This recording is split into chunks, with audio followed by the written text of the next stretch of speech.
मेरा नाम दुष्यंत है और मैं हरिद्वार के शमशान घाट में 12 सालों से काम कर रहा हूँ। यहाँ लावारिस लाशों का अंतिम संस्कार करना, उनकी चिताओं को आग लगाना, फिर श्मशान घाट की सफाई करना मेरा काम होता था। लेकिन मेरे साथ एक ऐसी घटना घटी जिसने मेरी जिंदगी को हमेशा हमेशा के लिए बदलकर रख दिया। मैं आज भी उस दिन को याद कर सहम जाता हूँ। अक्सर हम लोग लाशों को आग लगाने के बाद उनकी अस्थियों को इकट्ठा कर बाकी बची राख को गंगा में बहा दिया करते थे। मेरे पास अक्सर हवलदार और पुलिस इंस्पेक्टर का आना जाना लगा रहता था, क्योंकि मैं लावारिस लाशों का अंतिम संस्कार सबसे कम खर्चे में किया करता था और मुझे ज्यादा मेहनत भी नहीं करनी पड़ती थी। पर फिर एक शाम शमशान घाट में एक इंस्पेक्टर मेरे पास एक अनजान लड़की की लाश को लेकर आया। इंस्पेक्टर दुष्यंत, ऊपर से ऑर्डर है, जल्दी से निपटा डाल इसे, बहुत बड़ा सिरदर्द है ये। और सुन, अस्थियां बस्तियां वाला तामझाम नहीं चाहिए, बस लाश को फूंक और सारा कुछ गंगा में बहा दे, गंगा माँ सब माफ कर देगी। ये कहते हुए इंस्पेक्टर ने कफन में लिपटी हुई लाश को गाड़ी से उतारकर मेरे सामने रख दिया, जिसे देख मैंने इंस्पेक्टर से फिर कहा, दुष्यंत, पर साहब शाम के 6 बज गए, अर्थी सजाते सजाते ही रात हो जाएगी और रात को अंतिम संस्कार भी नहीं कर सकते हैं। वेदों में उसकी सख्त मनाही है, पाप लगता है साहब। मेरी इस बात पर इंस्पेक्टर कुछ सोचते हुए बोला। इंस्पेक्टर नोटों की गड्डी थमाते हुए, अच्छा ऐसा है क्या, तो ये ले, रख ले। गंगा और गांधी इन दोनों से या तो पाप धुल जाते हैं या फिर हमेशा हमेशा के लिए दफन हो जाते हैं। अब फालतू की तानेबाजी बंद कर, मुझे ऊपर भी जवाब देना होता है। इंस्पेक्टर ने अपनी पैंट की जेब से अनगिनत नोट निकाल मेरी शर्ट की जेब में ठूंस दिए और खुद कोने में जाकर बीड़ी पीने लगा। शायद सच ही कहा था उसने। गंगा और गांधी से अपने पापों को छिपाया और मिटाया जा सकता था। तभी तो मैं बिना कोई सवाल किए उस लड़की को जलाने के लिए अस्थियां सजाने लग गया। मैं कफन में दबी लाश को देख ही रहा था कि इतने में इंस्पेक्टर ने मुझे फिर से कहा, इंस्पेक्टर, यार दुष्यंत, वैसे ज्यादा लकड़ियां लगने नहीं वाली हैं। जवान थी ये, देख तो कितनी दुबली पतली सी है, इसीलिए बोल रहा हूँ, जल्दी से फूंक डाल इसे। कुछ देर बाद मैंने इंस्पेक्टर से फिर कहा, दुष्यंत, इंस्पेक्टर साहब, सब सेट कर दिया है मैंने, आप जरा लाश को हाथ लगाओ, चिता पर लिटाते हैं इसको।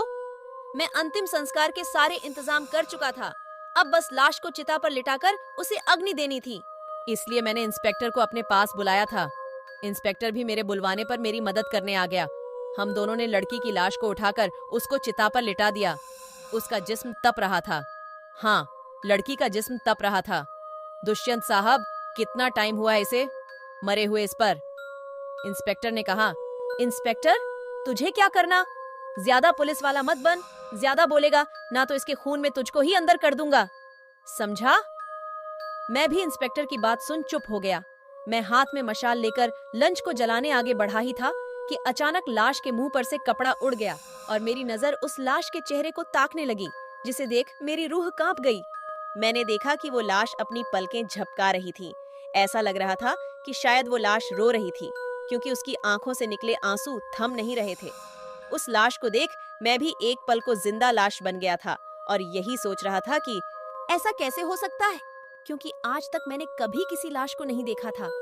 मैंने इंस्पेक्टर से चीखते हुए कहा, दुष्यंत इंस्पेक्टर साहब, ये मरी नहीं है, ये तो जिंदा है, ये क्या अनर्थ करवा रहे हैं आप मुझसे। मैं इंस्पेक्टर से कहता हुआ पीछे हट गया और मेरे हाथ से मशाल भी नीचे गिर गई। इस वक्त पूरे श्मशान घाट में सिर्फ हम लोग ही थे, इसलिए मेरी चीख सुनकर भी कोई हमारे आसपास भी नहीं भटका। धीरे धीरे मुझे समझ आने लगा था कि ज्यादा पैसों के लालच में आकर मैं पाप करने जा रहा था। इस पर इंस्पेक्टर बोला, इंस्पेक्टर दुष्यंत, पागल तो नहीं हो गया है, कैसी बातें कर रहा है, वो एक लाश है और लाश सांस नहीं लिया करती। तेरा ये रोज का काम है, फिर भी तू ड्रामे कर रहा है। हालांकि रात हो गई है, पर डर क्यों रहा है, मैं हूँ तो तेरे साथ। अब जल्दी से चिता को अग्नि दे, समझा? इंस्पेक्टर की बातें सुन मेरी सांसें तो शांत हो गईं, पर मेरा मन नहीं।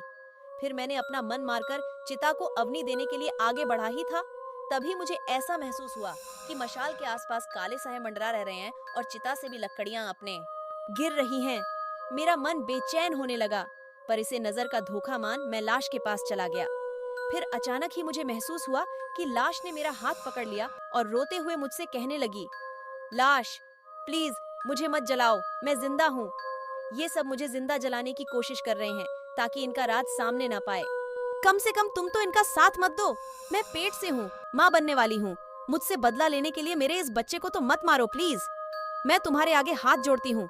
लाश की बातें सुन मेरे पैरों तले जमीन खिसक गई। तभी इंस्पेक्टर ने मुझे फिर टोकते हुए कहा, इंस्पेक्टर, अरे चिता के पास खड़ा खड़ा क्या कर रहा है? अब क्या फिर लेक्चर दूं तुझे? एक बार में बात समझ नहीं आती क्या? बोला, लाश को जला तो जलाता क्यों नहीं है? अगर तेरे से नहीं होता है तो ला मुझे दे ये मशाल, मैं खुद ही फूंक डालता हूँ उसे। इतना कहकर वो इंस्पेक्टर मेरे हाथ से मशाल लेने आगे बढ़ा ही था कि तभी मैंने उसी मशाल से इंस्पेक्टर का चेहरा जला दिया, जिसके दर्द से वो जोर जोर से छटपटाने लगा था।